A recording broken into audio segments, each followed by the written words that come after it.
কলেজে স্নাতক স্তরে ভর্তির জন্য চালু হয়ে গেল পোর্টালটির উদ্বোধন করেন শিক্ষামন্ত্রী ব্রাত্য বসু। কয়েক বছর আগে সম্পূর্ণ অনলাইন ভর্তি পদ্ধতি চালু হয়েছিল। পোর্টাল চালু হওয়ায় এবার কেন্দ্রীয়ভাবে এক জায়গাতেই আবেদন করা যাবে।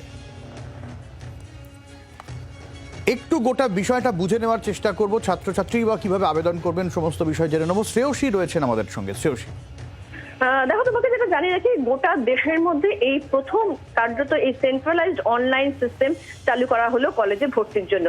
এক্ষেত্রে যে সমস্ত কলেজগুলো, প্রত্যেকটা কলেজগুলোই কিন্তু এই পোর্টালের অধীনে রয়েছে। স্টুডেন্টরা তারা কি করবেন, তারা এক্ষেত্রে এই পোর্টালের মধ্যে ঢুকবেন, ঢুকে তারা তাদের পছন্দের যে কলেজ, অর্থাৎ 25টা চয়েস তারা ফিল আপ করতে পারবেন। সেক্ষেত্রে একটা কলেজে একাধিক সাবজেক্ট হতে পারে, একাধিক কলেজে একাধিক সাবজেক্ট হতে পারে, এইভাবে মোট 25টা সাবজেক্ট কিন্তু তারা চয়েস ফিল আপ করতে পারবেন। শ্রেয়সী, তুমি বলতে চাইছো ওই পোর্টালে এরকম কলেজগুলোর নাম এবং এক একটা কলেজের আন্ডারে কোন কোন সাবজেক্ট সব ওখানে পাবো? একেবারে সমস্ত কিছু কিন্তু এই পোর্টালের আন্ডারে রয়েছে। আর এতদিন কি হতো, এতদিন প্রত্যেকটা কলেজে অনলাইনে ভর্তি করতো, সেটা কলেজের নিজস্ব পোর্টাল থাকতো। সেখানে গিয়ে এক একটা কলেজে, কলেজ এ, কলেজ বি, কলেজ সি করে স্টুডেন্টরা যেত এবং এক একটা কলেজে তাদের যা যা চয়েস সেই চয়েসে তারা ফিল আপ করতো।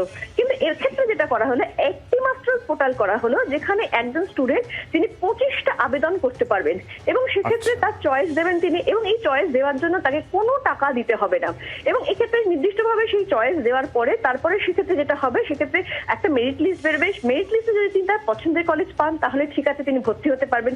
যদি পছন্দের কলেজ না পান তাহলে আপগ্রেডেশনের জন্য সেকেন্ড বার আবার তিনি সেক্ষেত্রে যে যে কলেজগুলোতে ভ্যাকেন্ট সিট রয়েছে সেই কলেজগুলোতে ফের মানে শ্রেয়সী, সেক্ষেত্রে আমি যখন একটা কলেজে আমি আবেদন করছি, ওখানে আমার প্রয়োজনীয় ডকুমেন্টস আমি আপলোড করতে পারছি, মানে আমি এর বেসিসে এই সাবজেক্ট নিয়ে পড়তে চাইছি সেটা ব্যবস্থা থাকছে, তাই তো?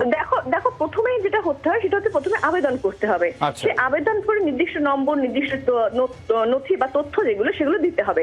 এবং এক্ষেত্রে সব থেকে বড় উল্লেখযোগ্য বিষয় সেটা হচ্ছে কলেজের ক্লাস শুরুর আগে কিন্তু কোনো ছাত্র বা ছাত্রীকে কলেজে যেতেই হবে না, তারা সমস্তটাই কিন্তু অনলাইনে করতে পারবেন। ফলে অনেক ক্ষেত্রেই কিন্তু যে অভিযোগটা বিভিন্ন সময় সরকারকে বিব্রত করেছে, সেই অভিযোগটা একটা অন্যতম ছিল যে কলেজে ভর্তির ক্ষেত্রে কিন্তু টাকা চাওয়া হচ্ছে।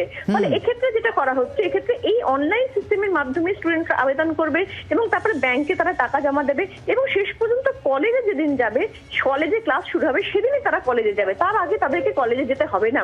ফলে যেটা সরকারও যেটা মনে করছে, এই প্রক্রিয়ার ফলে একদিকে যেমন ছাত্রছাত্রীদের অনেকটা সুবিধা হচ্ছে, একাধিক পোর্টালে তাদেরকে ঘুরতে হবে না, বিভিন্ন কলেজ সম্পর্কে তাদের যা যা তথ্য দরকার ছিল সেই তথ্যগুলো তারা একটা জায়গাতে গিয়েই জানতে পারবে, একাধিক জায়গায় জানার জন্য তাদেরকে ঘুরতে হবে না। ঠিক তেমনই কিন্তু কার্যত এই ধরনের যে অভিযোগগুলো, যে কলেজে ভর্তি হতে গেছে, ভর্তি হওয়ার জন্য টাকা চাওয়া হচ্ছে, সেই অভিযোগগুলো কিন্তু কার্যত যে অস্বচ্ছতার যে একটা অভিযোগ ছিল সেগুলো কিন্তু কার্যত অনেকটাই কমবে, এমনটাই কিন্তু শিক্ষামন্ত্রী তিনি জানিয়েছেন। এবং পাশাপাশি তোমাকে আরেকটা জিনিস জানিয়ে রাখি যে এক্ষেত্রে যেটা বলা হচ্ছে যে কেউ যদি একটি কলেজে ভর্তি হলেন, ভর্তি হওয়ার পরে তারপরে তার মনে হলো সেকেন্ড বার যখন তিনি চয়েস ফিল আপ করছেন যে অন্য কলেজে ভর্তি হচ্ছেন, তখন সেক্ষেত্রে আগের কলেজে ভর্তি হওয়ার জন্য তার যে টাকা দিতে হয়েছে সেই টাকার থেকে যদি বেশি পরের কলেজে লাগে তাহলে শুধু বেশি টাকাটাই দেবেন তিনি, আর যদি কম লাগে তাহলে তার বাড়তি টাকাটা তাকে ফেরতও দিয়ে দেওয়া হবে।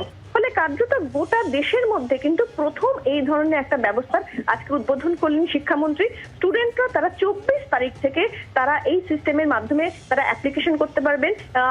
এর মধ্যে পোর্টালটা ওপেন থাকবে, তারা সেক্ষেত্রে নিজেরা সরবরাহ হতে পারবেন পোর্টালটা দেখে, এবং নির্দিষ্ট একটি হেল্পলাইন নম্বরও দেওয়া হয়েছে, সেই হেল্পলাইন নম্বরের মাধ্যমেও কিন্তু তারা সেক্ষেত্রে কোনো অসুবিধা হলে তারা নিজেদের কোয়ারিগুলো মেটাতে পারবেন। অনেক ধন্যবাদ শ্রেয়সী। বাংলার আওয়াজ, বাঙালির আবেগ, জি 24 ঘন্টা।